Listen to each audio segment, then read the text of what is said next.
Hola a todas y a todos, soy Jordi Fortià. Gracias por estar en este espacio que habla de espiritualidad, crecimiento personal y salud holística. En la sociedad de hoy, muchas personas llevan una máscara o fingen ser o sentir lo que no son.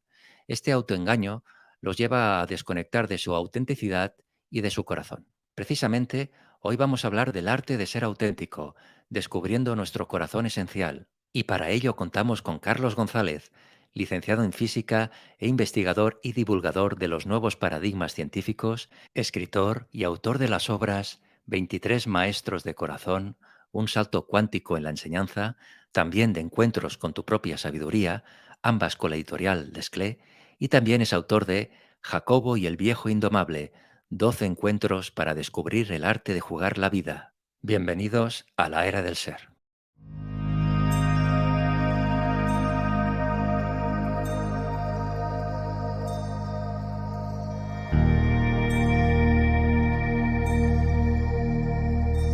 Carlos González, bienvenido a la era del ser. Gracias por estar aquí, Carlos. Gracias por invitarme. Hombre, es un honor, un privilegio, Carlos, de verdad, ¿eh? Hacía mucho tiempo que no nos veíamos y para mí es un privilegio que estés aquí con nosotros. Gracias. Gracias, muy amable. Bueno, vamos a dar píldoras de crecimiento personal contigo, pero antes, para situarnos un poco, para situar a nuestros oyentes, a los internautas que nos ven, ¿qué son o qué representan los nuevos paradigmas científicos de los que eres divulgador desde hace años? ¿Qué significa ser un divulgador del nuevo paradigma científico, Carlos? Bueno, a ver, primero significa un atrevimiento, porque a ser nuevo, digamos, pues en el ambiente académico no está extendido, salvo en una excepción, ¿no? Curiosamente. Es decir, la idea del nuevo paradigma surgió en mí, existe, en muchos libros se menciona, ¿no? Pero surgió de forma potente en mí a través de la física, como físico, ¿no? O sea, en la física se acepta académicamente que existe un nuevo paradigma, que es el de la física moderna, ¿no? Múltiples dimensiones, agujeros negros, la relatividad, es decir, está claro que es un nuevo paradigma. Entonces, durante los años en que yo ejercía como maestro, observé al ser humano a través de mis alumnos y me di cuenta que ese nuevo paradigma que anunciaba la física académicamente aceptado, ¿no? Pues era extrapolable a todas las ciencias y a la psicología del ser humano. O sea, un nuevo paradigma global realmente, ¿no? Y a partir de ahí empecé a desarrollar una mirada que es la de Educar Empoderando, que es de crecimiento personal y social y además pedagógica. Porque se habla mucho del crecimiento personal, pero yo pienso que el crecimiento personal le ha llegado el momento de crecer. Podríamos decir, pues se ha quedado estancado en autoridades, ¿no? En un viejo paradigma en buena medida, ¿no? Entonces, el crecimiento personal se ha separado de lo social, como veis muchas veces, se ve muchas veces, cuando vemos las grandes autoridades del crecimiento personal, los que venden más libros, ¿no? Casi nunca hablan de la actualidad. Crean un mundo paralelo, un lenguaje paralelo y no hablan de la actualidad, de lo que acontece, se queda como separado, ¿no? Entonces yo pienso que ese nuevo crecimiento personal, ese nuevo paradigma, tiene que estar imbrincado, unido con todo lo que nos sucede. Y por lo tanto tiene que tener respuestas también a los grandes problemas sociales. Por lo tanto, ese nuevo paradigma, punto de vista de crecimiento personal, sería crecimiento personal y crecimiento social, ¿no? Podríamos decir. Y por último, otra cosa muy importante de este nuevo paradigma, desde mi punto de vista, claro, siempre, es que trasciende la autoridad. O sea, el crecimiento personal está lleno de autoridades y por eso hay choques con el oficial, ¿no? Entonces, ese nuevo paradigma trasciende la autoridad. ¿Y eso qué significa trascender la autoridad? Pues que trasciende los totalitarismos. ¿Y cuál es la palabra mágica para dejar atrás el totalitarismo? Democracia. Por lo tanto, un eje fundamental de la mirada que he creado es la democracia de corazón o la democracia como un valor humano y educativo esencial. No estamos, o sea, ¿por qué discutimos? Porque no hemos despertado nuestro espíritu democrático. Tenemos leyes democráticas, esos son imprescindibles. Es condición imprescindible, pero no suficiente. Entonces, hace falta un crecimiento personal con espíritu democrático, ¿no? Y eso para mí representaría la esencia de ese nuevo paradigma. Tienes toda la razón, porque a veces uno piensa que vivimos en una democracia un poco artificial en muchos aspectos, ¿no? Mm. Carlos, hablaremos de ello también, hoy o en otra entrevista, si te parece. Pero entiendo, Carlos, que haces un vínculo entre los nuevos paradigmas y lo que denominas la ciencia de la conciencia, ¿verdad? Sí, o sea, ese nuevo paradigma, por ejemplo, hay un dato fundamental, siempre refiriéndome a la física moderna, de alguna forma, porque es el primero que ha desembarcado, hay uno de los principios de la física moderna, de la cuántica, es esa intervención del observador en lo observado. Es un carisma del nuevo paradigma. El observador interviene en la observación, ¿no? Los físicos van descubriendo leyes, pero las consecuencias filosóficas la mayoría no quiere aceptarlas, ¿no? Porque trascienden su campo y hemos compartimentado en campos. Entonces, es muy importante el papel del observador. ¿Y qué es el observador? Pues es la conciencia del observador. Realmente lo que está observando es la conciencia. Entonces, la ciencia, digamos, del viejo paradigma, la imperante en casi todos los campos, realmente no sabe lo que es la conciencia. Bueno, es que es muy difícil, tampoco es que yo lo sepa en última instancia, pero sí tiene una gran limitación, la ciencia oficial, podríamos decir, que es creer que la conciencia emana de la materia. Es consecuencia del materialismo. La ciencia ha avanzado muchísimo a través del materialismo, pero es una mirada, digamos, que está agotada. Cuando una mirada está agotada, en física lo conocemos perfectamente, cuando ya no da más, cuando requiere mucho esfuerzo avanzar. Entonces, claro, en la neurociencia hay unos límites cuando se trata de averiguar qué es la conciencia. Entonces, claro, si tú trasciendes el materialismo, que es lo que hace el nuevo paradigma, la conciencia es previa a la materia. El por qué tiene que ser así. Bueno, es que son miradas diferentes, ¿no? Porque una tiene que ser más verdadera que la otra. Pues es muy simple, porque el mismo viejo paradigma llega a su propio límite, en su propio lenguaje llega a su propio límite. Si decimos que nuestra conciencia como seres humanos emana de la materia, de los átomos que estamos hechos, entramos en un absurdo lógico, porque al alimentarnos, nosotros cambiamos los átomos, todos los días vamos cambiando nuestros átomos. Nuestras neuronas no tienen los mismos átomos siempre. Es decir, la materia cambia constantemente. Nuestro cuerpo permanece con la misma forma porque hay una información, pero la materia entra y sale constantemente. Por lo tanto, es imposible, desde el viejo paradigma, se diría un nuevo, es imposible que la conciencia emana de la materia. Pero esa educación en autoridades hace que tú repitas el conocimiento sin cuestionarlo. Cualquier persona del viejo paradigma no se ha dado cuenta, no ha mirado en esa dirección que puede ver desde allí, que puede entender hasta un estudiante de secundaria.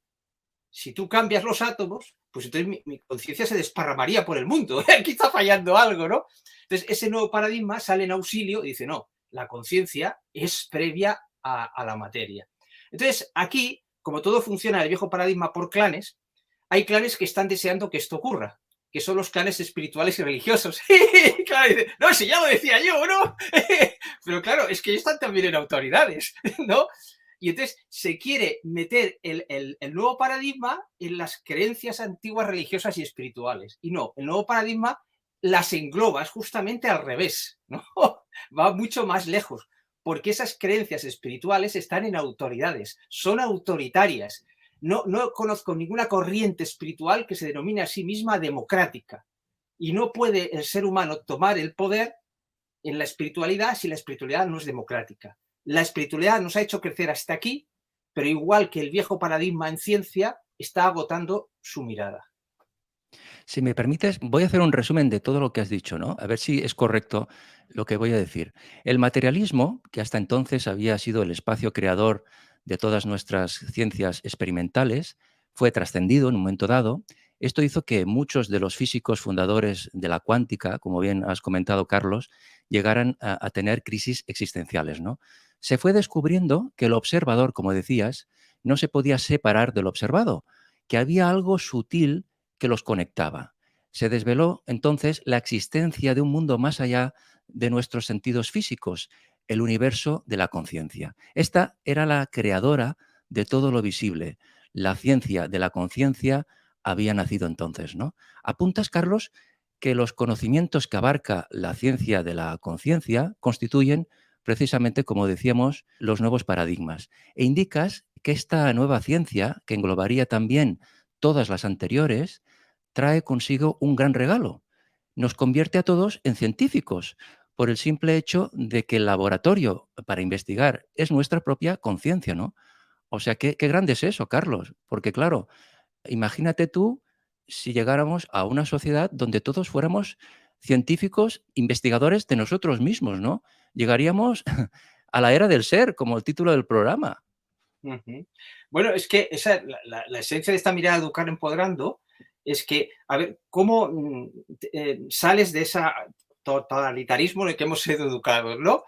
Pues evidentemente convirtiendo, o sea, cogiendo los valores de la ciencia, que es la experimentación por ti mismo, ¿no? Podríamos decir, y sacando la parte de clan. Entonces, ser científico de tu propia vida es algo que va íntimamente unido al espíritu democrático. Es inseparable. El espíritu científico auténtico es inseparable del espíritu democrático. Claro, porque claro, el espíritu científico auténtico significa que tú no eres súbdito de los clanes que te han ayudado a investigar. Si tú coges un laboratorio farmacéutico, tiene unas direcciones de éxito, ¿no? Pero no se plantea otras direcciones porque tiene éxito. Claro, a lo mejor tendría más éxito con otras direcciones. Es el efecto clan, ¿no? Que vas encerrándote en aquella cosa.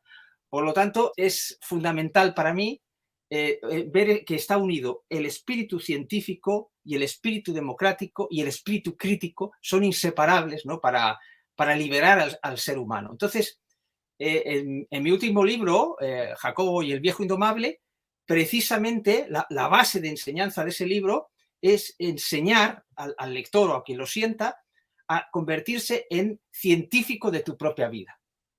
Claro, ¿cómo Sí, te vas a dejar de ser súbdito de los clanes que te han ayudado a crecer? Que has de claro, amarlos porque te han ayudado a crecer. Pues como los padres, te ayudan a crecer, pero no te quedas en su casa. claro. Y de esa manera, Carlos, poder desplegar todo nuestro potencial que tenemos en nuestra conciencia, ¿no? Qué diferente sería la sociedad, por ejemplo, ¿no? En esa sociedad de la conciencia, aspectos como la competitividad, que ya vivimos desde niños en las escuelas y después como adultos en la sociedad, carecerían de sentido, ¿no? Estaríamos ante una humanidad, pues, no sé, capaz de realizar todos los sueños que se propusiera. Claro, porque fíjate, yo tengo una frase para explicar esto, ¿no? La competitividad en el mundo materialista, capitalista, etcétera, está bien visto porque dice, hombre, como te ofrecerán mejor producto porque compiten entre sí, mejor precio, ¿no? Entonces la frase que yo digo es, hombre, si con la competitividad hemos llegado hasta aquí, imagínate hasta dónde llegaríamos colaborando. Claro, es que es de pura lógica, ¿no? Es decir, esto es de nuevo paradigma. En vez de decir que la competitividad es mala, en vez de enfrentarme en un choque de autoridades, ¿no? De razonamientos, lo que haces es expandir. Dice, vale, te acepto la competitividad, todo lo bueno que puede tener la competitividad. Pero claro, si nos vamos a la colaboración, aún tendrá mucho más bueno por pura lógica, porque en vez de desgastarte en competir, colaboras, ¿no? Entonces, esto es muy importante en el nuevo paradigma, desde mi punto de vista. Por eso decías, Carlos, que el crecimiento personal, según tu punto de vista, es inseparable del crecimiento social. Efectivamente, cosa que echo de menos vamos, casi todos los libros de crecimiento personal están en el viejo paradigma, ¿no? Y sobre todo se nota, porque fíjate, la guerra que ha ocurrido, la pandemia, ¿no? Que esas autoridades del crecimiento personal que tienen superventas, es que no he oído que comenten nada de eso. O sea, la gente está sufriendo, tiene problemas, pues es el momento de decir, todo esto del crecimiento personal, cómo se aplica en lo social, cómo se convierte en crecimiento social. Y luego, para mí la segunda alfabetización es llevar el crecimiento personal a la educación, ¿no? Bueno, pues entonces, ¿cómo vas a hacer crecimiento personal, educación, sin hacer crecimiento social? Claro, es que no tiene sentido, ¿no? Entonces, son cosas que está claro, como con la física moderna, que venían. No es que sea una idea mía, es que están ahí llamando a la puerta. Yo simplemente he abierto la puerta. Digo, he sentido, mira, está llamando a la puerta y he abierto la puerta, ¿no? Pero yo pienso que trasciende mi trabajo. Es una cosa que está ahí y está empujando. Precisamente, Carlos, me gustaría que nos explicaras, porque tú estuviste 24 años dando clases de matemáticas, de física, en institutos, en escuelas, ¿no? ¿Qué es lo que provocó en un momento dado de tu vida que decidieras dejar tu trabajo como profesor dentro del sistema, digamos, oficial, ¿no? La educación oficial, el sistema oficial, para empezar emprender un nuevo camino como divulgador profesional que eres ahora? ¿Qué es lo que ocurrió? ¿Qué sentiste? Bueno, pues sentí, a ver, hay una imagen en Educar Empoderando que lo describe perfectamente. Uno crece en las circunstancias y las creencias que habita. Habitamos circunstancias y habitamos creencias, las dos cosas, ¿no? Entonces yo fui creciendo, intentando aplicar el crecimiento personal y social en clase, todas estas, aprendiendo de mis alumnos, la naturaleza humana, cómo es la educación, cómo se inyectan cosas y creencias limitantes a través de la educación, no solo la mía, sino la de los padres con los que hablaba también, y veías cómo el efecto de las creencias de los padres podía limitar a los alumnos, crear problemas, en fin, tras todos estos años de estudio y de aprendizaje. Entonces, lo que ocurre es que tú, dentro de esas circunstancias y de las creencias que tú vas generando para vivirlas, estás como dentro de un huevo, las circunstancias y las creencias. Y como un pollito vas creciendo, vas creciendo, vas creciendo, y entonces tocas la cáscara por dentro, ¿no? Y entonces llega el momento decisivo, que yo llamo, que se puede resumir en esta frase: aquí no hay quien viva. Y claro, porque has crecido más allá del tamaño de tus creencias y de tus circunstancias. Eso le ocurrirá a todo el mundo, pero el ejemplo este es muy importante, me parece mejor que otros ejemplos, porque significa lo siguiente: significa que las creencias en las que has crecido y las circunstancias las amas porque son las que te han hecho crecer, pero no aceptas que te limiten tu crecimiento. Te ayudan a crecer, pero en un momento, entonces tienes que romper la cáscara por dentro. Entonces, si yo quiero ayudar a alguien a evolucionar, le doy nutrientes para que crezca dentro de sus creencias y sus circunstancias. No le rompo la cáscara por fuera. Resumiendo, yo noté que en ese momento tenía que romper la cáscara, no solamente de mis creencias, en el sentido de que tenía que ampliarlas, escribir cosas, y necesitaba un tiempo completo para poder investigar y poder redactar las cosas, ¿no? El tiempo de clase no me lo permitía, y rompí la cáscara y nací a un nuevo huevo. Si estaba en uno de gallina, ahora estaba en uno de avestruz, ¿no? Y bueno, pues era toda una experiencia, porque entrar en esa amplitud era una experiencia. Y así empezó la mirada de Educar Empoderando. Es decir, tus propias evolución te empuja a cambiar. O sea que, de alguna manera, Carlos, dejaste de trabajar en el sistema educativo oficial para poder ser auténtico contigo mismo, ¿no? De alguna manera, por respeto a tu propio ser. Sí, bueno, digamos que, a ver, la autenticidad es algo muy profundo, pero cuando intentas conectar, tú buscas un sentido a tu vida, ¿no? Y el sentido de la vida es fundamental, porque el último misterio no lo resolvemos nunca, ¿no? Pero sí podemos saber qué anhelos o qué sueños queremos cumplir. Cuando yo rompo la cáscara, aparte de no poder respirar allá muy bien, ¿no? Es que mis sueños no se podían cumplir dentro de ese huevo. Necesitaba un huevo más grande, ¿no? Para cumplir mis sueños y mis anhelos. Y claro, cuando los anhelos son profundos, están íntimamente unidos con nuestra identidad. O sea, una identidad esencial, profunda, no asume sueños o anhelos que no empaticen con ella. Por lo tanto, como es muy difícil definir nuestra identidad esencial, ¿no? Es tan profunda, sí podemos conocer rasgos de esa identidad esencial cuando exploramos nuestros sueños y anhelos esenciales. Es decir, para mí no es un sueño, pues yo qué sé, como decían algunos alumnos, querer ser futbolista para ganar mucho dinero. Eso es un estado de necesidad, no es un sueño a los que me refiero, ¿no? Digamos, es otro tipo de sueños, ¿no? Y cuando esos anhelos ves que vienen de una cierta profundidad, ¿y por qué lo sabes? Porque te empujan a cometer aparentes imprudencias. Evidentemente era una imprudencia, una aparente imprudencia, dejar mi sueldo fijo y mi empleo fijo. Y claro, es el sueño empujándote a arriesgarte a ver qué pasa, ¿no? Y muchos diciéndote, no lo hagas, ¿no? Porque te quieren proteger. Pues ese es el impulso de la vida, del crecimiento personal, que es el mismo impulso de la vida que hay en un pollito cuando rompe el huevo. Porque, Carlos, ¿en qué consiste exactamente el arte de ser auténtico? Bueno, a mí me gusta mucho emplear la palabra arte más que conocimiento. Verás por qué. Va íntimamente unido con la democratización de ese conocimiento, ¿no? Claro, la instrucción, ¿qué es recibir? Es recibir el conocimiento enlatado, ¿no? Y ya está, y tú no puedes aportar nada, ¿no? Entonces, claro, si tú quieres una educación que contempla a las personas como astros con luz propia, esas personas en el conocimiento que reciben tendrán que aportar algo. Entonces a mí me gusta hablar del arte de aprender. La palabra arte significa que necesitas unas técnicas como el pintor. Y esas técnicas pueden ser, muchas de ellas, comunes a todos los pintores, se pueden aprender por instrucción. Pero luego necesitas algo propio, de tu propia identidad. Y por eso eres un artista. O sea, nadie es un artista solamente con las técnicas, sino que aporta algo. Pues imagínate llevar eso a la educación, el arte de aprender. Hay unas técnicas, hay una instrucción que aprender, pero hay una cosa propia. Entonces, no podemos ser libres sin ser artistas. O sea, dos palabras claves, ¿no? Podríamos decir, científicos de la vida y artistas de la vida. Entonces, claro, el arte de ser auténtico significa esa palabra arte que hemos dicho, que necesita unas técnicas que pueden ser más o menos comunes, ¿no? Pero sobre todo necesita despertar algo en ti, al artista que hay en ti. O sea, que tu propia luz interior sea la que te guíe, ¿no? Entonces, sobre esas técnicas, que ahí también hago una crítica a muchos libros de crecimiento personal, de dar recetas. No, no, lo que tiene que dar es inspiración, no recetas. Porque si tú aplicas una receta, creas inseguridad en aquella persona. En todo caso, si es una receta, te dice, oye, que esto es momentáneo y tú lo tienes que modificar, ¿no? Por eso uno de mis libros se llama Encuentros con tu propia sabiduría. Es decir, ojo, cuidado, aquí no hay recetas, aquí hay cosas para inspirarte.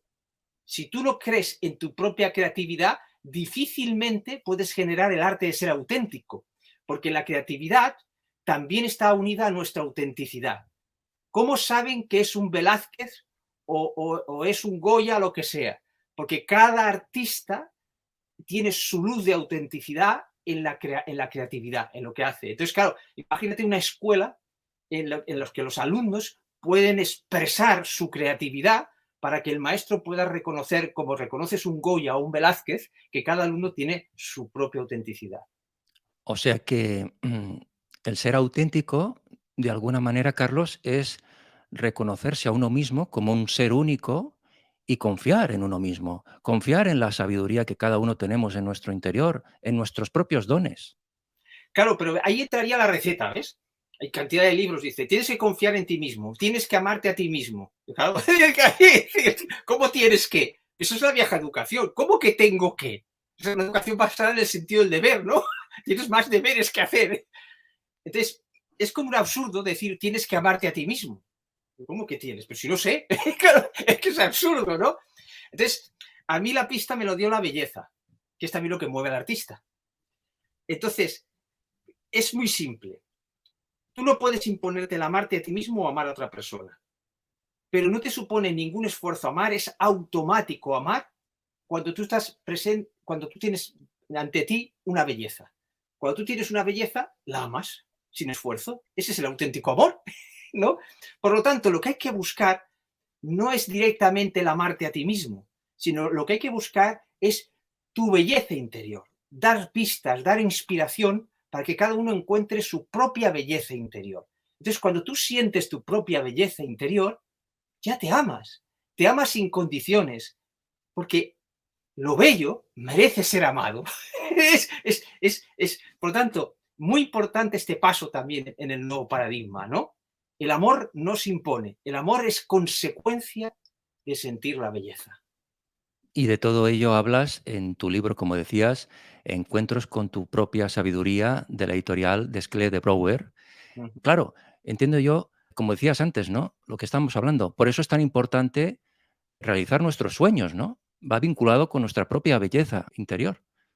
Claro, un artista quiere crear su arte, ¿no?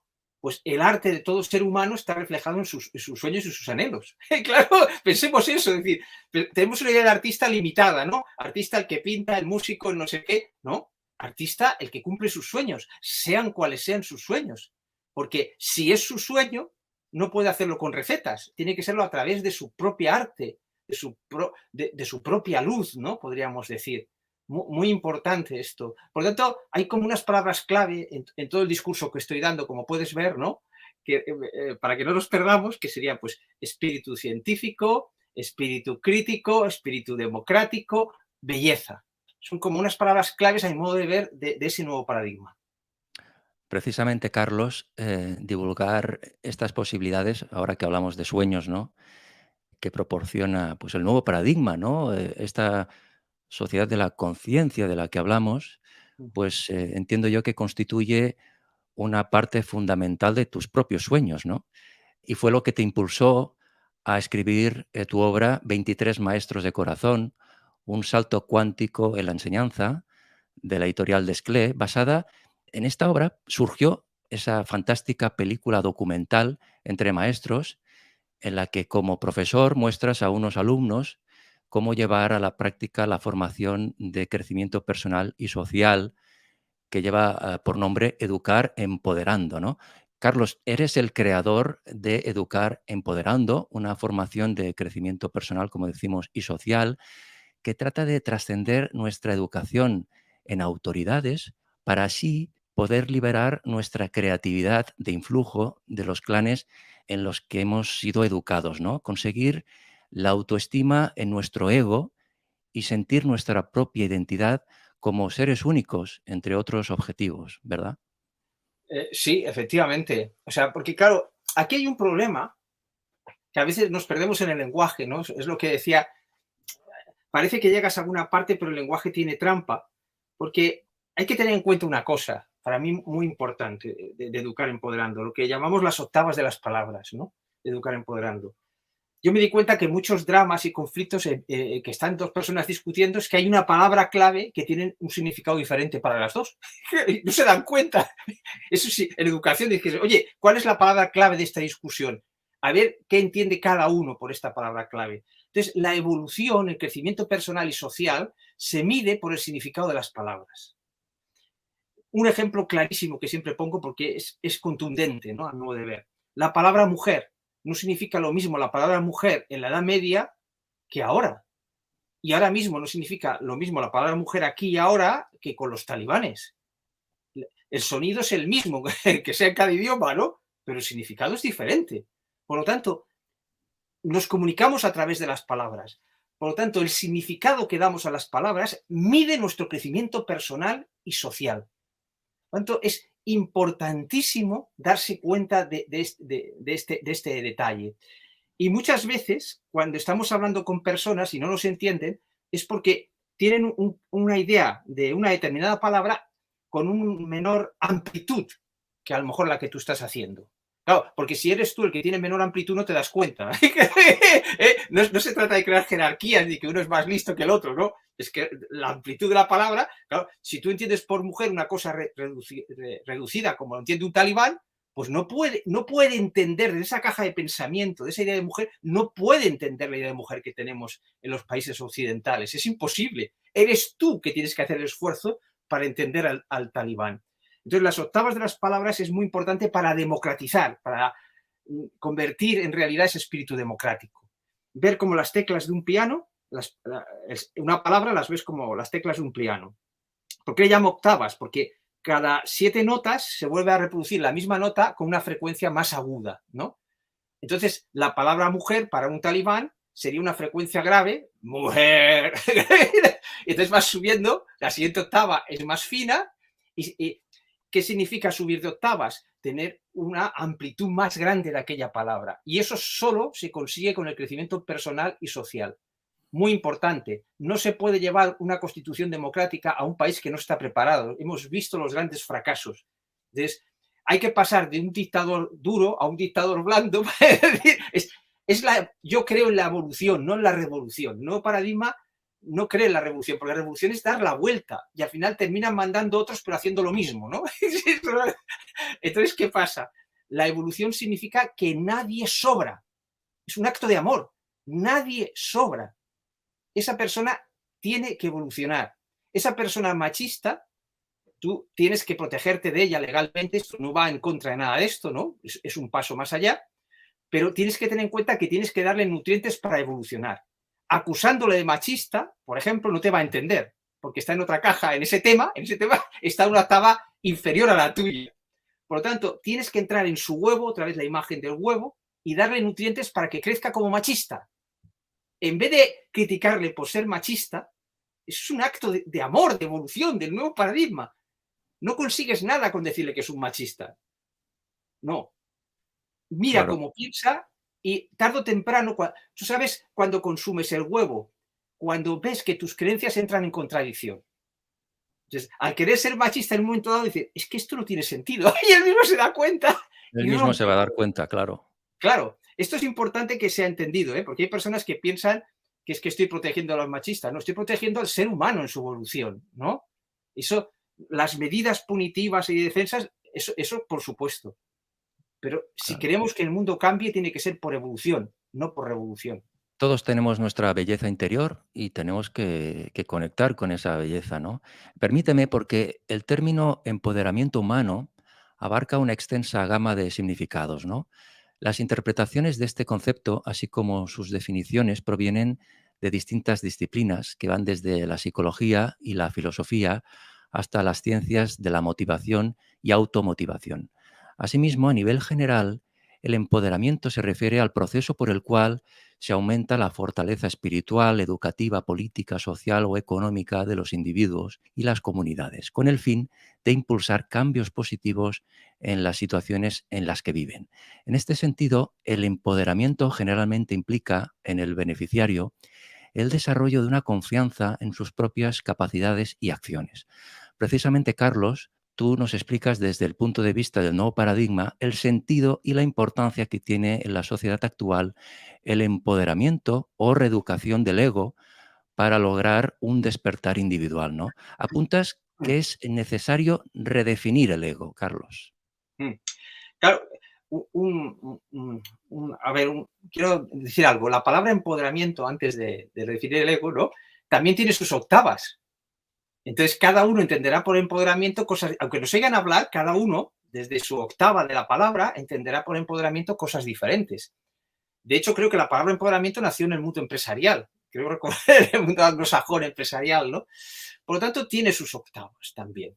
Y lo que digamos aquí no va contra la octava de menor amplitud, que no inferior. O sea, en el piano están todas las teclas. Claro, si no hemos sido machistas antes, ¿cómo vamos a valorar determinadas cosas? ¿no? Es decir, forma parte de toda la evolución. ¿no? Hay que amar toda la evolución y no dejar de evolucionar.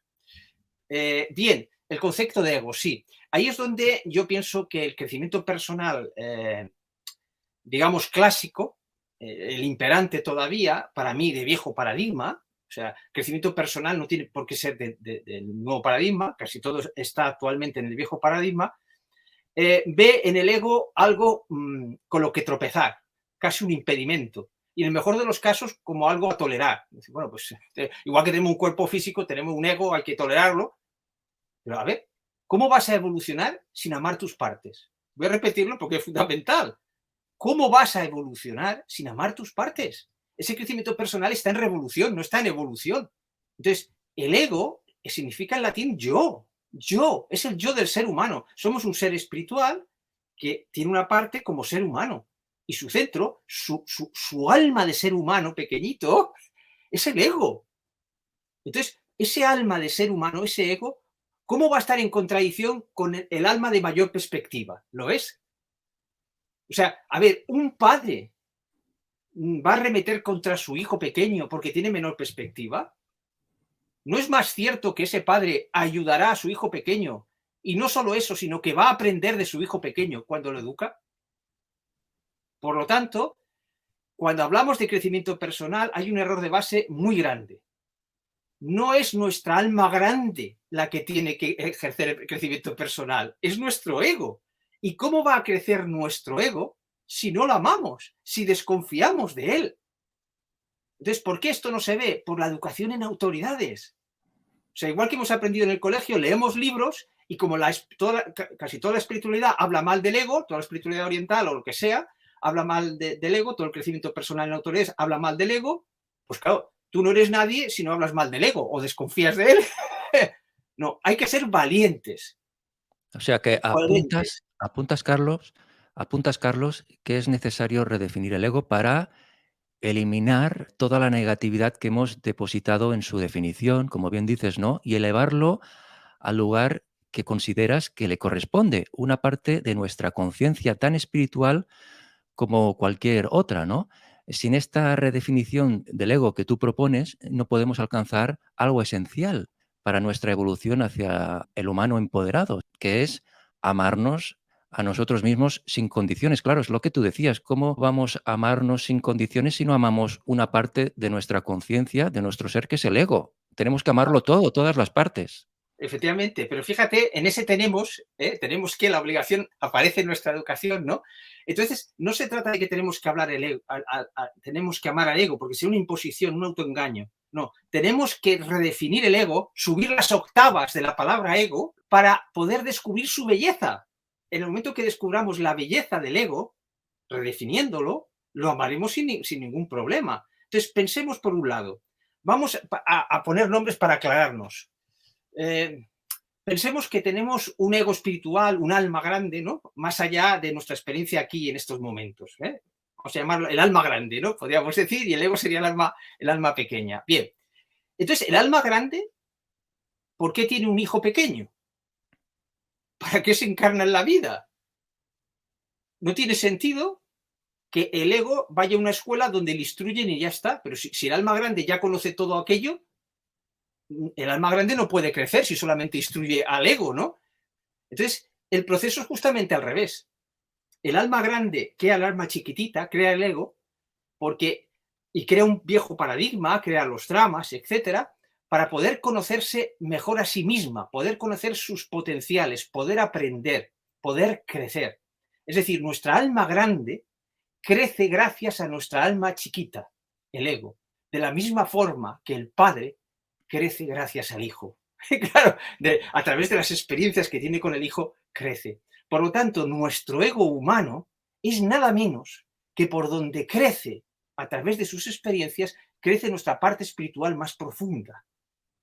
¿Veis? Ahora ya es más fácil amar a ese ego, porque ese ego se convierte en un héroe, porque ese ego nace sin saber quién es, desconectado de esa conciencia superior, sometido a religiones, corrientes espirituales, ateísmos, de todos los clanes allí, no sabe quién es.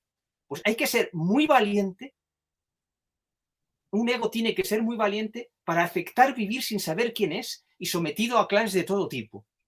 Por lo tanto, el ego es un héroe. En el viejo paradigma, en el paradigma de la dualidad, de la dramatización de la vida, el ego es el héroe por el cual el alma grande aprende y crece. Fijaos, es la misma palabra, pero en unas octavas del piano de mayor frecuencia, de mayor amplitud. Y al redefinirlo desde esta belleza, pues lo amas sin esfuerzo. ¿Cómo no vas a amar al héroe? O sea, que venga un ser superior, un alma, que no tenga dificultades, que no se haya olvidado de quién es, pues ¿cómo va a crecer? A mí siempre se me ocurre, por ejemplo, una cosa característica para la cual el alma grande necesita al ego, para descubrir ese color del arco iris del amor que es la compasión. Si tú eres todopoderoso, si tú eres inmortal, si tú no temes nada, y tu compañero es de la misma forma, o sea, imaginaos que ahora nuestro cuerpo físico estuviese encarnado por un ego espiritual con todo poder de hacer milagros, ¿no? Bueno, pues yo juego a discutir contigo y te mato, pero es igual, te resucitas tú mismo, porque claro, o te hiero y te corto un brazo y te lo haces crecer. Bueno, entonces, ¿cómo voy a descubrir la compasión? Si no tengo pena por el sufrimiento del otro, si no sufro, ¿cómo voy a descubrir la compasión? Por lo tanto, ese viejo paradigma, que hay que amarlo para llegar al nuevo, hay que ver su belleza, ese sufrimiento dramático nos ha enseñado a descubrir colores del amor que los dioses del Olimpo o las almas grandes espirituales a salvo nunca hubiesen descubierto. Fijaos si es bello ese ego, sufriendo y viendo otro cómo sufre y le ayuda, se genera la compasión. Por eso en las películas griegas los dioses del Olimpo siempre son despiadados con el ser humano, porque no han encarnado como ser humano y no conocen la compasión. Claro. O sea, en ese camino, Carlos, para encontrar nuestra belleza, para conectar con nuestra propia belleza, debemos, como comentas, pues reeducar el ego, ¿no? Pero cuando hablas tú de realizar un movimiento de corazón, ¿a qué te refieres exactamente? Bueno, hay que subir de octavas también la palabra corazón, ¿no? Entonces, claro, para distinguir bien, yo hablo de dos corazones, para poder bien ver claro. Uno es el corazón dramático, el del viejo paradigma, y otro sería el corazón, antes le llamaba corazón auténtico, pero no me acaba de gustar, porque entonces implicaría que el otro es falso. No, no, no. Ahí no había amor suficiente, ¿no? Entonces, me gusta más corazón esencial o más esencial, ¿no? Podríamos decir, más de mayor perspectiva, como siempre. Entonces, hemos sido educados en la dualidad, en dramatizar la vida, y entonces nuestras emociones y nuestros sentimientos y nuestras creencias están hechas para dramatizar la vida. Seguro que los oyentes que están viendo esto habrán vivido siempre, por ejemplo, en la pareja es muy típico. Tú sabes que determinadas actitudes van a crear una discusión, pero no sabes cómo terminas haciendo la misma discusión. Hay una fuerza que te impulsa. Pues si sé cómo va a acabar esto, ¿qué está ocurriendo aquí? Es la fuerza dramática que te está empujando, impulsando, ¿no? Y no eres consciente, ¿no? Y te convierte en una marioneta. Entonces, claro, el corazón esencial sería el que está fuera de ese juego. O sea, lo podemos ver como parte de nuestro ser humano, pero está fuera del juego de la dualidad y de la dramatización. A ver, hay que sentir las cosas. Voy a poner un ejemplo. Sentido. A mí me gusta mucho emplear las películas. Porque en las películas, las buenas películas, se elimina lo superficial y se va a lo esencial. Por eso tiene ese impacto, ¿no? En las películas no se suele ver pues cómo estamos en el baño, se coge lo más llamativo de una vida, ¿no? Por eso pueden educar tanto las buenas películas, porque van a lo esencial. Bien, pues vamos a coger el West Side Story, que hay la de los años 60 y la actual, ¿no? Muy parecidas las dos, ¿no? Y en esa película hay una imagen preciosa, tanto en la primera versión como en la segunda, que es cuando los dos enamorados están en la escalera de incendios. Son muy parecidas las dos. Entonces, el enamoramiento, claro, en la dualidad el enamoramiento siempre termina con dramas. Romeo y Julieta, ¿no? Porque es una extensión de Romeo y Julieta la película. Bien, ¿qué es lo que pasa? Yo invito a los que nos estén viendo ahora a que vean cualquiera de las dos películas y se fijen en la escena de la escalera de incendios. Los dos se miran, pero no se miran con deseo carnal. Atención a esto que es muy interesante, ni deseo sexual. No mira uno el cuerpo al otro, no, sino que miran sus miradas. De verdad, miradlo porque es increíble, ¿no? Los directores han sabido captar, o sea, miran sus miradas, no miran el ojo, los ojos, no, no, miran sus miradas. Conectan de corazón a corazón. Claro, es un nivel sutil, se miran las miradas. Entonces, en ese momento están en el corazón esencial. Claro, y están en los mundos sutiles, ingrávidos y gentiles que hablaba Machado, ¿no?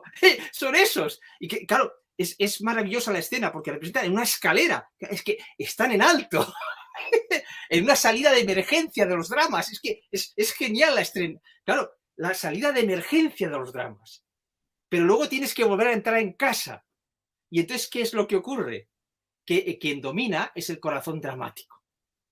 Y por eso pierden el contacto con el corazón esencial. El nuevo paradigma es para aprender a mantener el contacto con el corazón esencial y no dejarse llevar por el corazón dramático. Y el corazón dramático tiene su belleza. Hablamos de evolución, atención.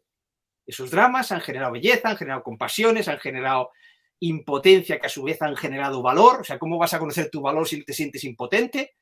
Hay toda una belleza. Pero ahora estamos en un paso siguiente, ¿no? Entonces, esta película os invito a verla desde esta perspectiva. Mirad cuándo está activo el corazón esencial, el que está fuera del drama, el que sientes una felicidad increíble y el corazón dramático, ¿no? Claro.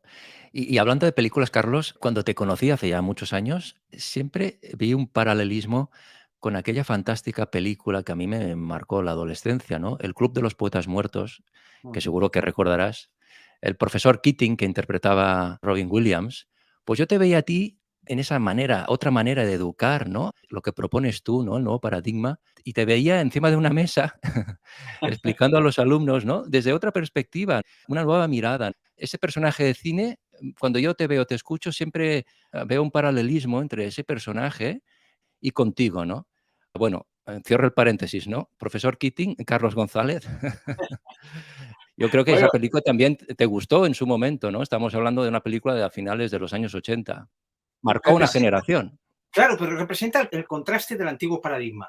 Es fantástico el ejemplo para que se vea la diferencia. El antiguo paradigma tiene belleza, está lleno de belleza. Pero ¿por qué termina dramáticamente? Porque se vive desde el corazón dramático. El Club de los Poetas Muertos, antiguo paradigma. En el nuevo se diría el Club de los Poetas Vivos. ¿Por qué los alumnos no pueden crear poesía? Están Claro, incorporando. Entonces, claro, tiene una belleza y un crecimiento dentro del huevo. O sea, es un crecimiento dentro del huevo del viejo paradigma. Entonces, se le vuelve todo en contra al profesor porque no tiene en cuenta el caminar sin enemigos. En el nuevo paradigma se camina sin enemigos. Entonces, claro, hay una escena preciosa en el que manda, tienen un libro de texto que está hecho por un profesor de esa vieja escuela, ¿no? De literatura, y entonces les manda a arrancar una hoja, ¿no? Y esa escena es deliciosa porque los más atrevidos lo arrancan enseguida, los otros dudan, ¿no? Es una obra magistral del cine, por supuesto, ¿no? Entonces, claro, a arrancar esa hoja se enteran las autoridades del colegio y terminan echándoles. Entonces él es un profesor revolucionario y acaba como todos los revolucionarios. O destruye lo antiguo o es destruido por lo antiguo. Entonces, claro, el nuevo paradigma es evolución. Entonces, el nuevo paradigma diría, pues yo qué sé, en esta escuela he llegado hasta aquí, con lo que he aprendido ahora salgo y me voy a otra, donde vaya a ser más útil, claro. ¿no? Pero el profesor Keating, desde mi perspectiva, aunque lo echan al final de la escuela, él pone la semilla en todos esos alumnos. O sea, Correcto. no es un fracaso en absoluto, No, no, porque totalmente de él acuerdo. él pone las semillas en esos alumnos que son muy jóvenes, son alumnos adolescentes, y que ellos van a desarrollar su vida, esa evolución, con esa semilla que han, adquirido a través de ese contacto con ese profesor. Sí, pero ¿qué es lo que le duele más al profesor? ¿Qué es lo que le duele más? Que se le suicida un alumno. Claro, Y es precisamente porque él está poniendo está viviendo el amor siempre es auténtico. O sea, eso de que el amor siempre es auténtico, lo que pasa es que tiene octavas, está viviendo el amor dramático. Entonces, esas semillas que pone es para que los alumnos crezcan dentro del antiguo paradigma. O sea, no hay contradicción. Claro, es que si tú no llegas hasta la cáscara del huevo, no puedes romper el huevo. Por lo tanto, esa película sigue siendo súper útil. Lo que pasa, aquí hablamos del siguiente paso. Y no existiría siguiente paso si no hubiese profesores como él que hoy en día se están enfrentando al sistema. Honrar a los profesores que se enfrentan al sistema. Pero lo que yo propongo es el siguiente paso. Somos un equipo. Fíjate, somos un equipo. Desde el machista al que lucha contra el machismo. Somos un equipo porque formamos parte de la misma humanidad. Todos estamos en crecimiento. Eso, claro, como en dualidad nos llama a la revolución, el enfrentar el bien al mal, la luz a la oscuridad, pero claro, en el nuevo paradigma, la luz no es la que acaba con la oscuridad. La luz, en el nuevo paradigma, es la que revela en la oscuridad la belleza que hay oculta. Es que es tremendamente diferente. Pero para ello, antes tienes que haber vivido que la luz lucha contra la oscuridad. así es, Carlos. Y recomiendo fervientemente que todas las personas que nos ven, que nos escuchan, vean tu película Entre Maestros, porque se te ve a ti en acción, digamos, ¿no? El Carlos González, profesor, haciendo entender, el educar, empoderando a esos alumnos, ¿no? Todo el proceso, todas las cosas que pasan, ¿no? Es un documental, una película muy bonita, plenamente de actualidad, Carlos. Hace unos años que se grabó, que se distribuyó, Se grabó en el 2011. Es decir, unos 10 años, sí, sí, porque pero que está plenamente de actualidad y que creo que está online. La gente puede visualizarla, online, ¿verdad? La película. sí, sí, está libre en YouTube, en mi canal y en muchos más, porque además el espíritu de la productora era eso, de dejarla libre, ¿no? Para que pudiese llegar a todo el mundo. Fantástico. Bueno, enlazando con el movimiento del corazón que hablábamos antes, Carlos, dices que este movimiento implica un trabajo interno, ¿no? Un trabajo interior. Ujú. Mm, Para toda la gente que nos está escuchando y nos ve, ¿qué pasos debemos seguir para realizar ese trabajo interno que nos lleve a ese movimiento de corazón? Bueno, Pues primero, claro, te tiene que guiar un sentir propio, ¿no? El arte de ser auténticos, podríamos decir. Entonces, lo primero que recomiendo es el striptease integral, no me sale la palabra, bueno, el desnudo integral, ¿no? El desnudo integral disfrutándolo, ¿no? Como podría ser en el sexo, ¿no? Que vas desnudando. ¿Y en qué consiste el desnudo integral dentro del crecimiento personal del nuevo paradigma y social? Pues muy sencillo. Buscamos la identidad más esencial, ¿no? Porque si digo auténtica parece que la otra no lo es. Vamos a poner la identidad más esencial, ¿no? Para que quede menos combativo la cosa, más evolutiva. Bien, pues entonces, como no tenemos capacidad de definir esa identidad esencial, no tenemos la capacidad para definirla, pero sí podemos sentirla. Entonces, lo que sí podemos definir son las identidades que no son esenciales, digamos, sino que son identidades delegadas para vivir en el juego de la dualidad, ¿no? Entonces, el desnudo que invito a hacer con la imaginación es el siguiente. Imagínate que tienes la ropa y esa ropa representa a todo lo que es tu cultura, todo lo que te ha dado tu cultura. Te ha dado una identidad cultural, por ejemplo, ¿no? Cultura en el sentido amplio, ¿no? Involucra muchas cosas. Bueno, pues ahora te quitas el traje de tu cultura. Caramba. Ya no eres de este país, de esta cultura, la comida, forma de pensar, imaginaos todo lo que significa arrojar la cultura, ¿no? Muy bien, y ahora te quedas en ropa interior. Bueno, ¿y qué es esa ropa interior? O sea, el anterior era el clan cultural. La palabra clan es clave. Ahora esa ropa interior representa al clan familiar, que no es, claro, ¿por qué ropa interior? Porque está más en contacto con la piel, ¿no? Está más profundo. Entonces, fijaos que ese clan familiar te ha dicho que eres, en mi caso, eres Carlos González. Claro, es que te ha dado el apellido. Es tremendo. Cuando dice, ¿quién es usted? Fulanito de tal. Claro, pero si te quitas la ropa interior, ¿quién es usted? Ostras, pues no lo sé. Claro, ese es el desnudo integral. Que en la mente dices, si me quito la cultura y me quito la familia, no sé quién soy. Entonces, claro, si tú no sientes quién eres más allá de la cultura y de la familia, serás manejado por los clanes culturales y los clanes familiares, ¿no? Ahí podemos sumar otros clanes, los ideológicos, los religiosos, también formarían parte de ese ropaje, ¿no? Entonces, claro, si tú no te quitas la ropa de los clanes que te han ayudado a crecer, es imposible que tú sientas tu propia identidad, que tú accedas a tu corazón esencial. Porque, claro, no es posible, a mi modo de ver, definir esa identidad esencial, pero sí es posible sentirla. Y para ello, lo que no me gusta la palabra receta, lo que sugiero es que trabajes con la imaginación y el sentir, el desnudarte. En tu caso, ¿qué clanes tienen más poder sobre ti? ¿Y quién serías tú? ¿Cómo sería tu identidad? Quitando esas identidades delegadas, digamos que son como identidades delegadas, ¿no? O máscaras que tú tienes para sobrevivir dentro de esos clanes. Y eso es lo que yo recomendaría. Claro, porque muchas veces, Carlos, caemos en el autoengaño, ¿no? Miramos mucho para afuera y hacemos como una autoimagen, una identidad que no corresponde con nuestro verdadero ser, ¿no? Creamos una identidad que no corresponde con nosotros, ¿no? Y eso pasa mucho, ¿no? Y como tú dices, ¿no? ¿Quién soy yo? ¿No? Si me quito todas las capas que he ido acumulando de creencias, de lo que me han dicho desde fuera, de lo que yo he captado de los medios, ¿no? Si quito todo eso, me quedo con el huevo, ¿no? Que decías, ¿no? Que la esencia Mm. soy yo, ¿no? Me quito todo eso, eso es un trabajo que hay que hacer. Pero no hay que verlo en dualidad. Atención a esto. Por ejemplo, vamos a ver, imaginemos que la dualidad es un baile de disfraces y vamos todos disfrazados con la máscara, ¿no? Etcétera. Entonces lo puedes ver como haría la dramatización de la vida, la dualidad. Es decir, pues nada, hay que combatir las máscaras, hay que no sé qué, no sé cuánto. Pero si tú, a ver, ¿cómo vas a entender por qué tienes máscara si odias tener máscara? No, Claro, claro, claro, es hay que es que amar un absurdo. hay que amar todas esas capas que hablamos Claro, de claro, hay que amarlas porque forman parte también pero de nosotros. no hay que amarlas como imposición, sino que, ¿cuál es el truco? Ver la belleza, Claro, descubrir la belleza, porque la belleza es el último sentido. La belleza es el último sentido, repetiré esta frase. Claro, porque te lleva al sentir profundo.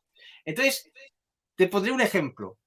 Imagínate un esclavo en una plantación de algodón. Todo el día tiene que hacer lo que le dice el amo. Bien, a pesar de eso, tú coges dos esclavos y haciendo la misma labor verás cosas diferentes en ellos. Porque claro, cuando tú te pones la máscara, al final la luz de tu esencia penetra también en la máscara. Lo que pasa es que no sabemos reconocer en la máscara la luz de nuestra esencia. Que claro, Educar Empoderando nos fijamos en la belleza de la máscara, ¿no? E intentamos reconocer la luz. En cambio, ¿qué hace la dualidad? Quítate la máscara, te da unas recetas y al final lo que haces es ponerte otra máscara. Claro, claro, tiene que tener un sentido el haber llevado. El baile de disfraces, el jugar a ser lo que no somos, que es lo que hace un actor en una película, una obra de teatro, eso tiene una belleza y tiene un aprendizaje. El alma aprende jugando a ser lo que no es. Perfecto. Muchísimas gracias, Carlos. Nos estás dando este nuevo punto de vista que nos estás ayudando muchísimo. Mil gracias, Carlos. No, gracias a Eh, ti. por favor, muchas gracias. Y bajo tu perspectiva y siguiendo con el corazón, ¿no? Nuestro corazón, ¿cuál es la esencia de nuestro corazón, Carlos? Del corazón humano. ¿Cuál es su esencia? A ver, como yo creo que no se puede definir, es lo que te decía, es un sentimiento, ¿no? O sea, lo que podemos definir es lo que no es, como las máscaras. No es eso, es cierto. Pero hay que ver cómo su luz impregna todo aquello que no es. O sea, digamos, en lo que no es auténtico está la luz de la autenticidad. Esa es la clave de todo, ¿no? Porque si yo supiese definir mi esencia con palabras, este juego se habría terminado. Claro, digo, bueno, mira, el último misterio de la vida es esta. Digo, ¿qué hacemos aquí? Y claro, si la gracia de la vida está en cómo conviertes en felicidad el misterio que eres, en aprendizaje, en descubrimiento, en disfrute, ¿no? Sin misterio, que, ¿por qué, ¿por qué un alumno se aburre en clase, en la educación tradicional? Porque aprende sin misterio. Claro, bueno, mañana toca esta lección y la otra toca. Pues claro, eso es aburridísimo. Entonces, no tiene sentido vivir sin el misterio de la vida. Por lo tanto, el que no podamos definir nuestra autenticidad es lo que da la belleza, el sentido de la belleza a la vida y lo que nos otorga la valentía de vivirla. Como hemos comentado, estamos comentando en esta entrevista maravillosa con Carlos González, hemos dicho que la autenticidad no nos la dan nuestras creencias, por bellas que sean, sino un sentir profundo que nos conecta con nuestra auténtica identidad. Y ese sentir se encuentra en nuestro corazón también más profundo, ¿no? Más auténtico, más esencial, ¿no? Pero, Carlos, ¿cómo puede cada uno descubrir su corazón esencial? ¿Cómo puede uno conectar con ese corazón auténtico que todos poseemos? A ver, descubriendo cómo funciona la dualidad y las máscaras, descubriendo cómo funciona el ego, pero desde el amor, es decir, desde el descubrimiento de la belleza. Hay una película que siempre recomiendo, que es Belleza Oculta o Belleza Colateral, depende de los países, ¿no? Que es del Smith, del actor este de Hollywood que ha habido el escándalo, ¿no? Pues parece que se llama Belleza Oculta. Es maravilloso, porque resume de lo que estamos hablando. Es un matrimonio que ha perdido un hijo y para él ya la vida no tiene sentido, ¿no? Hasta que descubre que en medio del drama hay una belleza oculta. O sea, aprender a ver la belleza oculta en medio del drama, en medio de las circunstancias, en medio de las dificultades, es lo que nos permite conectar con el corazón esencial. Comprender todo lo que hemos descubierto gracias a los dramas es lo que nos va a permitir trascender los dramas. Fijaos, la palabra trascender es muy bonita. Claro, trascender no significa que lo viejo te estorba, significa que lo has comprendido, que has extraído la enseñanza y la experiencia y vas al paso siguiente. Por lo tanto, es amando la dualidad, amando los dramas, como yo me voy a liberar de los dramas y voy a poder sentir ese corazón auténtico que sin duda existe dentro de nosotros. Mantener la conexión con él requiere un trabajo. Claro, para que no nos pase como en la película como en Romeo y Julieta, ¿no? Entonces, educar empoderando sería pues toda una serie de miradas e ideas y perspectivas para lograr mantener esa conexión el mayor tiempo posible. Si la pierdes, no te lamentas, porque al haber tenido ya esa conexión, tú sabes que también hay belleza en el corazón dramático y en la dualidad. Y en ese despertar individual del que estamos hablando, hablas también en tus obras del equipo armonioso que debe formar la mente y el corazón de la persona, ¿no? La esencia de tu película documental, que decíamos antes, Entre Maestros, que tú protagonizas, ¿no? La esencia sería que todos somos fuentes de conocimiento e inspiradores unos de otros, ¿no? ¿Qué es lo que nos hace únicos a los seres humanos, Carlos? Bueno, primero fíjate, hay una serie de ideas que también van en autoridades y nos hemos dado cuenta, ¿no? Porque no sabemos que, aparte de seres humanos, qué otros seres hay con conciencia, ¿no? O sea, a ver, hay un gran misterio que yo pienso que por lo menos hay que pronunciar aquí, ¿no? Que es en el momento que trascendemos el materialismo, ¿no? Entonces, y vemos que somos conciencia y que nuestro cuerpo físico va cambiando y la conciencia permanece, el gran salto evolutivo que va a tener la humanidad es descubrir qué ocurre después de la muerte. Esto está clarísimo.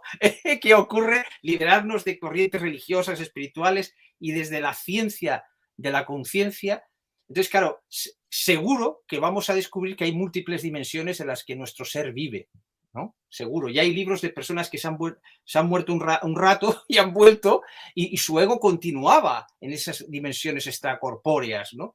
Por lo tanto, es que es lógico, si hemos creado un ego y una conciencia, ¿por qué se va a extinguir? Es que no tendría ningún sentido, ¿no? El esfuerzo. Por lo tanto, es fundamental tener una idea del ser humano, asumir que tenemos una idea del ser humano incompleta hasta que sepamos lo que somos aparte de nuestro cuerpo físico. Tal vez en esas otras dimensiones tengamos otro tipo de cuerpos, ¿no? Entra la especulación científica. Ya no dogmas religiosos y espirituales, especulación científica, espíritu científico. ¿Eh? Pero claro, no se puede estudiar la vida después de la muerte desde una ciencia materialista. Tenemos que ir a la ciencia de la conciencia, ¿no? Y hay muchos datos. Entonces, claro, la belleza del ser humano está incompleta porque claro, es un gran misterio. Decía Unamuno, dice, a mí me inquieta más no el morir, sino el nacer. A mí eso, cuando lo leí de adolescente, dice, claro, porque me inquieta saber no saber lo que era antes. Y claro, pues es verdad, ¿no? O sea, todo el mundo pensando en la muerte, ¿no? Claro, o sea, estamos entre dos grandes interrogantes. ¿Qué había antes? ¿Qué hay después? Eso nos otorga la belleza genuina del ser humano que conocemos, que es la valentía. Venir a un mundo sin saber quién eres, someterte a una cultura y someterte a una familia, que fíjate, si en esa lotería, entre comillas, te toca una familia de talibanes, imagínate tú, ¿eh? El otro día vi un documental sobre Chechenia, ¿no? Y entonces, las mismas maestras que educan a las niñas son las que ejercen el machismo. O sea, decían que no pueden mirar al hombre a la cara, que tienen que bajar la mirada. Cuando entran sus compañeros, las niñas se levantan, y eso lo decía la mujer. Por lo tanto, está claro que está en las creencias limitantes, no en el sexo el problema, ¿no? Entonces, hacer esos diagnósticos de forma más certera y no repetirlos en autoridades es también lo que va a dar brillo al ser humano. Es decir, el ser humano es ante todo un valiente, porque es capaz de vivir el misterio de lo que es y enfrentarse a él. Apuntas, Carlos, que lo que nos hace únicos no son nuestras creencias, como comentas, ¿no? Sino nuestro sentir profundo. El día que comprendamos esto, dejaremos de enfrentarnos por lo que creemos y descubriremos en todo encuentro con los demás o con nosotros mismos la magia de nuestra presencia, ¿no? Qué bonito es eso. ¿Qué significa, Carlos, sentir la esencia de otra persona para ti? Bueno, es lo que esos enamorados que se miraban en la película, ¿no? De corazón a corazón, claro. De corazón esencial a corazón esencial. No había drama, en ese momento no había drama, no importaba lo que hubiese alrededor, ¿no? Y que yo empecé a reconocer, pues cuando a un alumno mío, que estábamos en una conversación así profunda, esencial, se le encendieron los ojos de repente, ¿no? Entonces, ese encender de los ojos, que no era debido al alcohol, sino que es a una conexión interior, es un fenómeno que se expresa biológicamente. Yo eso lo he visto que otras personas también la han vivido, como el director de orquesta Benjamin Zander. Le ocurrió exactamente, yo lo conocí después, porque primero piensa uno, hombre, pues a lo mejor estoy un poco loco, no, igual me he pasado, ¿no? Pero no, yo vi que cuando conmovías a una persona se le encendían los ojos. Y cuando ese director de orquesta llega a decir que su orquesta está en pleno rendimiento cuando se le encienden los ojos a todos los músicos, digo, es que esto es lo que yo he vivido. Claro, vivir como astros con luz propia, y biológicamente esa luz propia aparece en la mirada, ¿no? Es realmente curioso. O sea, de alguna forma, de alguna manera, la biología nos limita, pero no nos limita tanto como para que nuestra luz, nuestra esencia, no aflore a través de ella, ¿no? Eso sería para mí fundamental. Afirmas, Carlos, que cuando afrontas un problema desde el corazón, ganas siempre, porque en él no hay perdedores. Según el nuevo paradigma, cada ser humano, como decimos, tiene su propia sabiduría interna, ¿no? ¿A qué te refieres cuando hablas que debemos ser creadores de nuestro propio conocimiento? Claro, porque, a ver, esa es la diferencia entre instruir y educar, ¿no? Instruir es que te dan el conocimiento sin que tú puedas añadir algo, sin espíritu crítico y sin nada. Entonces, creadores de nuestro propio conocimiento significa que cuando te explican algo en una lección magistral, tú te documentas por tu parte. Ahora en Internet pues es mucho más fácil, ¿no? Y creas tu propia opinión sobre ese conocimiento. Si el maestro te permite aportarla en clase, estupendo. Pero si no te permite, no te victimices. Porque el responsable, en última instancia, de tu educación, cuando ya tienes una determinada edad, el adolescente ya la tiene, el niño tal vez menos, pues el responsable eres tú. Y esto es lo que habría que decir los maestros. Es decir, el responsable de tu educación no lo soy, ni, el último responsable no lo es ni el maestro ni tus padres cuando ya tienes un discernimiento, una edad, sino que lo eres tú. Y hay que enseñar para que las personas asuman su propia educación. Y el crecimiento personal, en el fondo, es reeducarse uno mismo. Por lo tanto, crecimiento personal y social va unido a la educación, ¿no? De vital importancia, pues, asumir, no solamente asumir que el conocimiento lo tienes que crear tú, significa no solamente documentarse, significa que con tu propia sabiduría ese conocimiento vas a aportar nuevas miradas, nuevas perspectivas, vas a hacer una crítica. No hay que obsesionarse, no lo vas a conseguir con todos los conocimientos, ¿no? Pero aquel conocimiento que te toca algo, es seguro que tú podrás aportar algo a ese conocimiento. Y me gustaría aquí añadir una cosa muy importante respecto al periodismo, ¿no? O sea, no solamente tienes que ser el creador de tu conocimiento, en el sentido que al final decides qué quieres conocer y cómo lo quieres conocer, sino que también tienes que ser el creador de la información, sobre todo en la época digital. Es decir, claro, porque las portadas es una deformación de la realidad, porque habiendo tantos millones de cosas que ocurren en el día, porque hay esas y no otras, ¿no? Por lo tanto, hay que enseñar también, los educadores, también los padres, hay que enseñar a crear tu propia información. O sea, buscar fuentes fidedignas, eso estaría también dentro del antiguo paradigma, pero también creer en tu propia sabiduría, en tu propio discernimiento. Porque hay veces que dices, bueno, esta fuente, bueno, pues tiene lógica, no tiene lógica, haces tu propia construcción porque no tienes más datos, ¿no? Para tu propia. Porque muchas veces, mirad, hay esos dibujos que hacen los niños pequeños que ponen puntos con números, los vas uniendo y queda un dibujo, ¿no? Pues así podemos pronosticar el futuro social muchas veces. Tú, o sea, una guerra que hay ahora, tú vas viendo la actitud del que ha creado la guerra, ¿no? Y tú puedes pronosticar por dónde va a ir después, ¿lo ves? Pues todo eso hay que enseñarlo en la escuela, porque si tú lees los medios de comunicación, cada periodista es de su cuerda, en fin, es un cacao, ¿no? Y ya lo último, los tertulianos deforman todo, porque claro, son especialistas en todo, o sea, si quieres estar desinformado, ves solamente tertulias y, claro, y se ven más que los telediarios. Entonces, muy importante para el empoderamiento ser el dueño y creador de tu propia información. Claro, lo que estamos hablando en esta entrevista, ¿no? En ese camino hacia el encuentro de nuestra propia sabiduría. Hay que educar para ser sabios, ¿no? Conectar con nuestra sabiduría. Está claro, Carlos, que si no conectamos con nuestra verdadera identidad, con nuestra autenticidad, será muy difícil llegar a ese estado que conocemos como felicidad. ¿Para ti qué es la felicidad? Bueno, pues me remito a las octavas de las palabras, dependiendo de te encuentres. Claro. Pues mira, para felicidad, yo que sé, el Estado Islámico, felicidad era alcanzar el paraíso para aquellas personas, ¿no?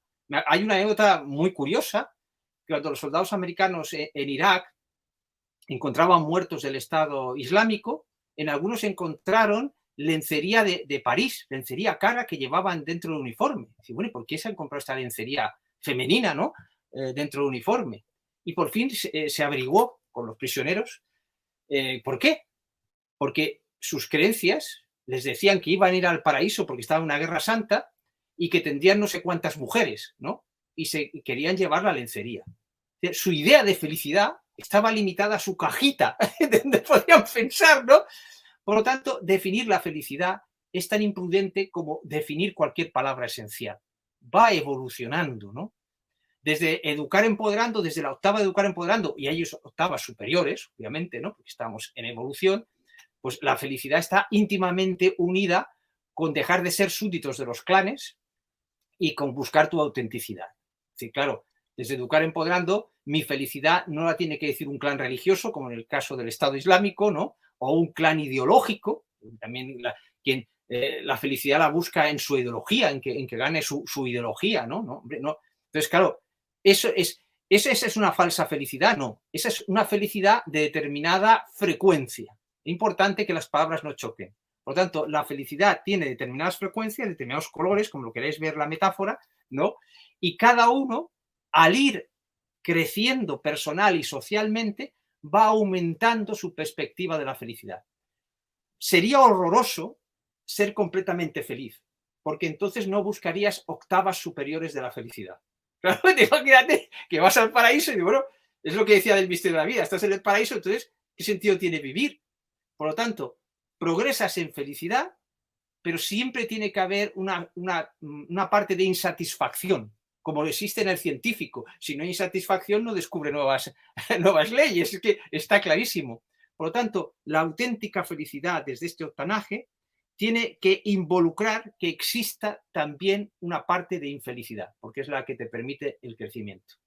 Lo que está claro es que ser auténtico es un paso esencial para ser feliz o alcanzar ese estado que se conoce como feliz, ¿no? Y lo que tú dices, todos en la vida tendremos momentos, pues, de bajón o momentos que tendremos que aprender de esos bajones, que hay que aprender de los malos momentos, porque en el fondo, también nos proporcionan sabiduría, ¿no? Para seguir evolucionando, ¿no? Apuntas, Carlos, que sentir la belleza y desarrollar nuestro propio sentido de la felicidad son 2 ingredientes imprescindibles para comprender, amar y celebrar la vida. Carlos, ha sido un placer tenerte hoy en la Era del Ser, conversar contigo en esta entrevista. Hemos aprendido muchísimo y, por favor, me gustaría seguir realizando nuevas entrevistas y seguir profundizando en ese nuevo paradigma y seguir dando pues píldoras a los que nos siguen, ¿no? Para que entre todos sigamos creciendo y evolucionando. ¿Te parece? Me parece, gracias y te deseo un feliz viaje en este camino que se ha abierto, ¿no? En el que, por lo que veo, tienes mucha libertad. La libertad a veces significa mucho mayor trabajo, porque tienes que hacer muchas más cosas tú mismo, ¿no? ¿Eh? Pero la libertad merece la pena. La libertad de ser tú mismo en este canal de YouTube, en este trabajo que estás haciendo, el tener tu propio medio, ¿no? Para mí es tu viaje a la autenticidad y lo bonito es que cuando uno hace un viaje a la autenticidad como tú, siendo periodista, siendo divulgador, invitas a que los demás también lo hagan. Gracias por ello. Gracias a ti, Carlos. Y otro día hablamos de tu nueva obra, Jacobo y el viejo indomable, 12 encuentros para descubrir el arte de jugar la vida. Me encantará hablar de tu nuevo libro, Carlos. Será un placer. Muchas gracias. Muchísimas gracias, Carlos. Hasta pronto. Hasta pronto.